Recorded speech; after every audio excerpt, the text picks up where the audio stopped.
On August 19th, 2024, we've got a really potent full moon in Aquarius. This happens at 2:26 p.m. Eastern US time. Calculate that for your own time zone. And wow, this one is pretty hot. So there are two rulers of Aquarius. Saturn was the old ruler before we discovered Uranus. And then Uranus is the more modern ruler of Aquarius. They are both involved in T-squares at the time of this full moon. That is mega tension. The full moon axis is at 27 degrees of Aquarius. The sun point is at 27 Leo. Uranus, our friend Uranus, the ruler of Aquarius, is still at 27 degrees of Taurus.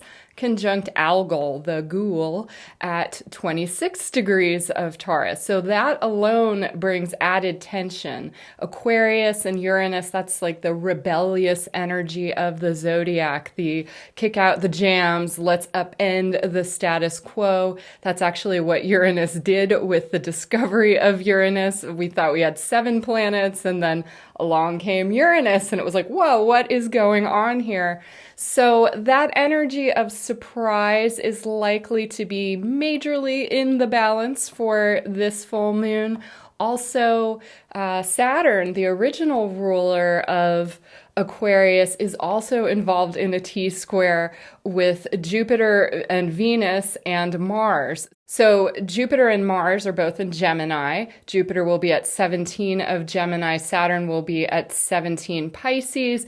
Venus at 17 to 18 of Virgo. And then we've got some other players in the mix. The Mars-Jupiter conjunction occurred in the prior degree on August 14th. I'm recording this video before that, so if some really wild stuff has happened that I'm not mentioning, that's why.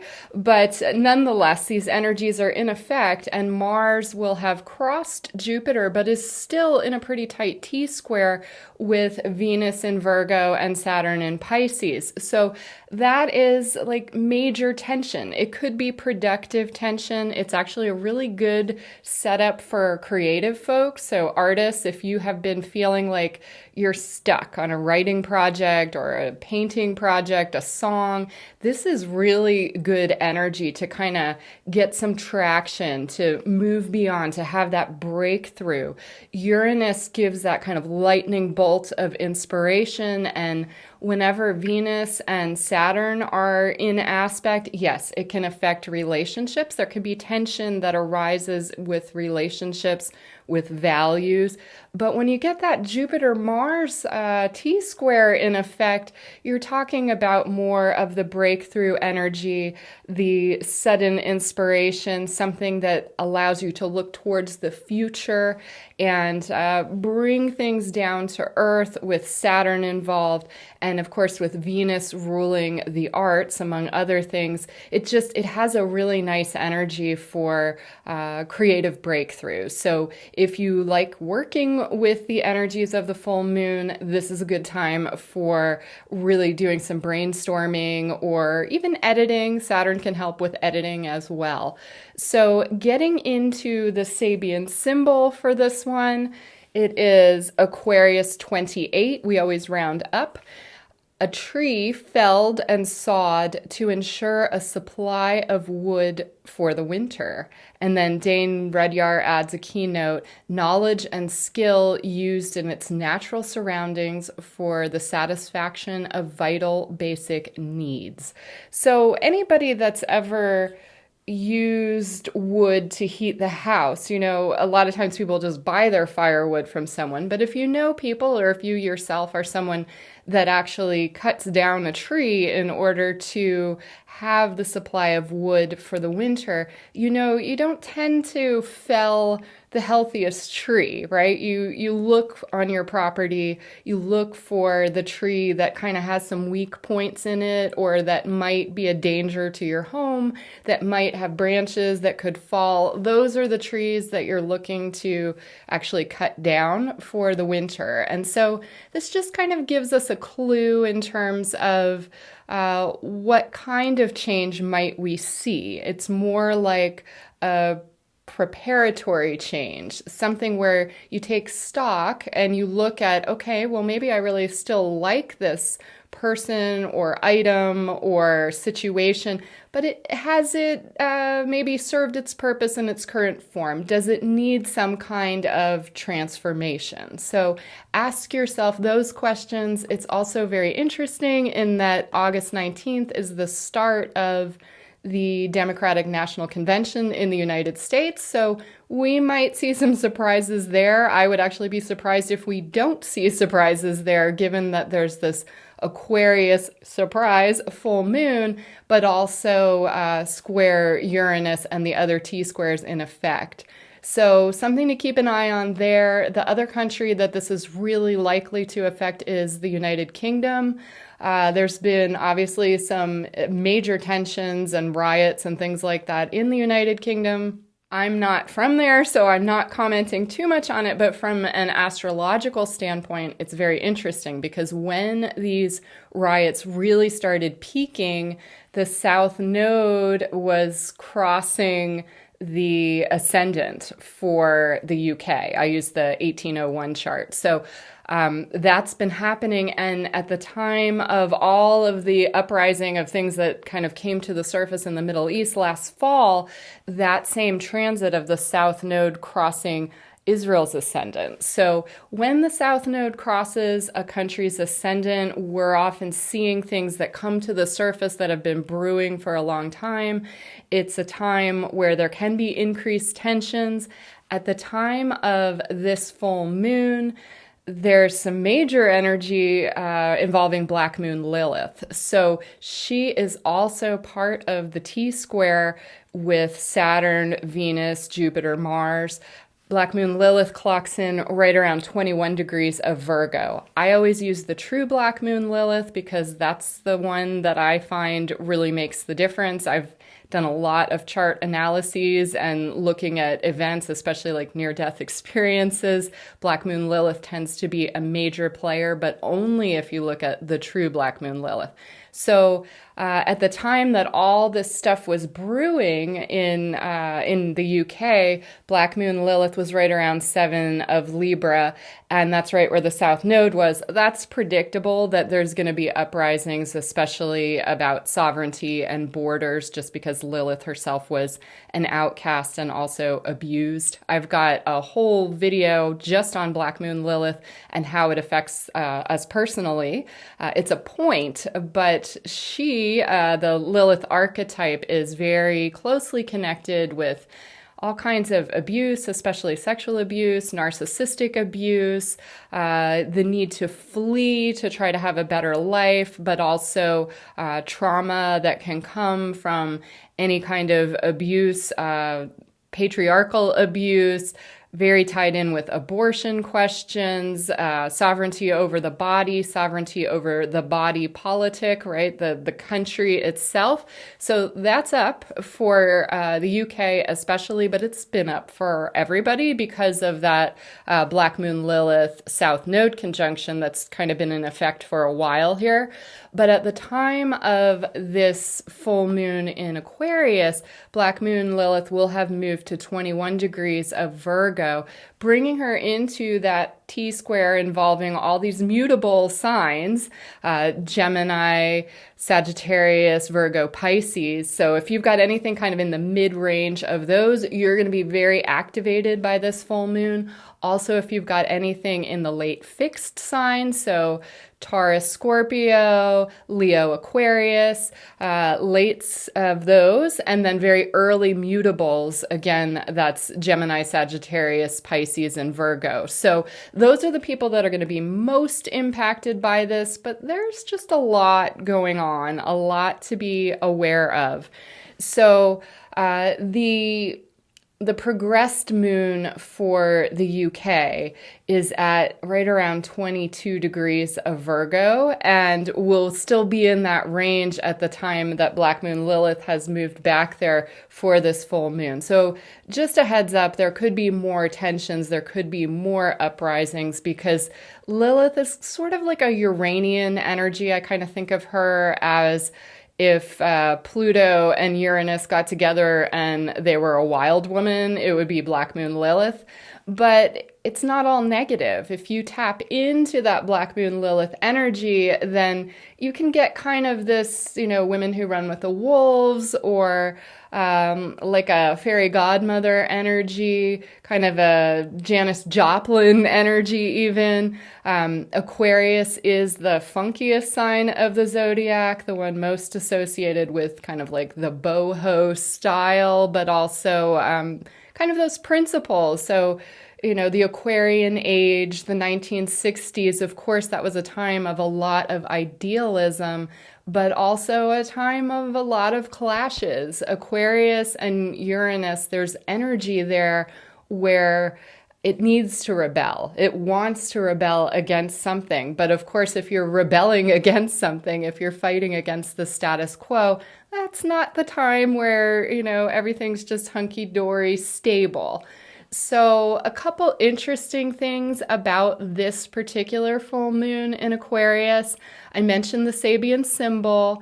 I actually have an interesting story about that. So this is just illustrating kind of the importance of intuition and paying attention in these kinds of situations. So before we lived in this house, we had a property that we took over, and like the land had been clear cut mostly of all these trees. There had been a lot of black walnut there, so the trees were really not healthy. And so there were a couple remaining maple trees, but they weren't super healthy. I ended up planting like 30 fruit trees and other things there. But this was when I was still kind of exploring, looking, getting the lay of the land. And I was outside looking at the soil near a tree because I was trying to figure out like, oh, can I plant here? And if I do, what would it be? And I started hearing this little like weird creaking noise. Didn't think anything of it, but in my head, I heard very clearly, go inside right now. And it was so startling and so insistent that, instead of dismissing it, I was like, oh, okay. And I went inside and I came out 5 minutes later and the tree had fallen. It was like right where I had been sitting, squatting on the ground, trying to just really explore this area as a potential garden bed for shade plants. And like the tree would have actually crashed on me and I don't know, maybe killed me. So just a heads up that there is this like tree felling energy with that Sabian symbol, designed to kind of have a sustainability factor to get us through the metaphorical winter. But when you're in a time of potentially major change, which we are, it pays to pay attention to those spidey senses. If you've got a funny feeling when you're heading out and, kind of get a sense of, turn right or go do something different, or maybe don't go out right now, pay attention to that. This is not about fear, but it is about kind of situational awareness and being in the flow. Aquarius is the sign of the water bearer. I like to think of it as the star card in the tarot. This is from the Robin Wood deck. You can see she's naked, she's unashamed, but she's under the stars. She's aligned with the heavens. Of the astrological signs, Aquarius is the one most associated with astrology, and so paying attention to the heavens, paying attention to what the sky is saying, what are the energies, it can help us to be more in the flow. And it's funny because with the star card, one of the things that they say is there's no negative meaning to the star card, it just might be a little boring. I don't think we're going to have that problem in this particular Aquarius full moon because of all of those T-squares and just the general change energy that we've been having. It's been brewing, but it's really starting to get pretty major, pretty difficult to ignore. Again, shifting that energy into your personal life, into finding ways to have breakthroughs in creative projects is an excellent use of this energy. If you are really involved in humanitarian causes, That's also up at this time, but that's likely to be more of the contentious energies because different people have different ideas of what is quote unquote humanitarian. And it's really going to depend on where your focus is, where your perspective is with all of that. So just something to keep in mind. Some of the interesting objects that are likely to come into play at 27 degrees of Taurus, we've got kind of a magical being. This is from Chilean folklore, and it's Alicanto. Alicanto was a nocturnal bird that had glowing wings and so would kind of glow in the night. And the reason that Alicanto would glow in the night is because this magical bird consumed ore. So especially like golden ore or silver ore, very important to miners. And so we might find that issues with precious metals come up at the time of this full moon, especially because Alicanto is conjunct Uranus and Algol in Taurus, the earth sign of Taurus.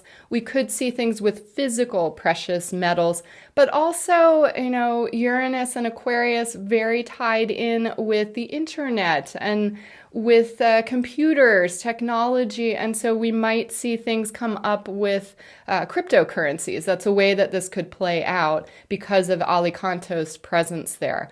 But the other thing about Alicanto that's actually pretty cool is that miners would try to keep track of the Alicanto bird and follow it around in the night. And the thought was that because the Alicanto eats gold and other precious metals, that if you followed the bird, then you would find your way to the vein of gold. That's a possibility. However, Alicanto has this kind of like fairy tale quality of being able to assess the heart of the person following the Alicanto. And so people that had a good heart, then they would be led to the vein of gold. But people that had corrupt heart or who were extremely greedy, they were led over a cliff to die. And so there is this kind of like instant karma effect with Alicanto and with Algol associated with cutting off the heads and metaphorically or otherwise, and then Uranus kind of toppling things, toppling the order. You see that there is this kind of intensity, but also potential for, I don't know, maybe a little schadenfreude or poetic justice. So we'll see how that plays out. But in your own life, if you're chasing after anything, just make sure you check in with your heart first and check your motives, check that motivation, because that Alicanto energy is checking it even if you aren't. So always wise to touch base with yourself and come from a place of a purity of heart.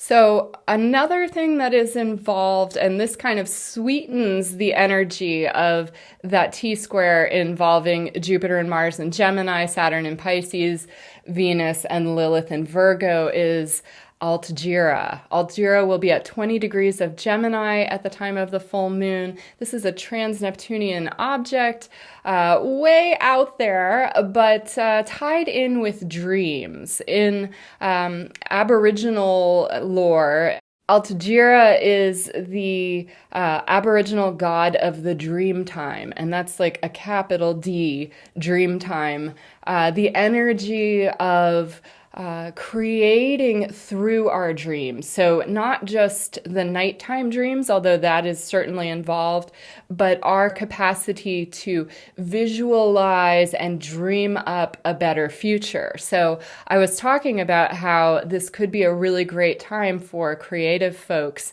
And it's definitely a time to pay attention to those dreams, not just your sleeping dreams, but also if certain visions keep crossing your path, if certain energies keep vying for your attention, if they're good energies, like good for you, they're likely to uplift you, those are worth paying attention to because the energies are ripe for bringing our dream of a better future into reality. So wishing you all well with this, and we'll continue to have a wild ride as the rest of this year actually has some pretty intense transits, both for the US and for the entire world. So until next time, you guys take care. Peace.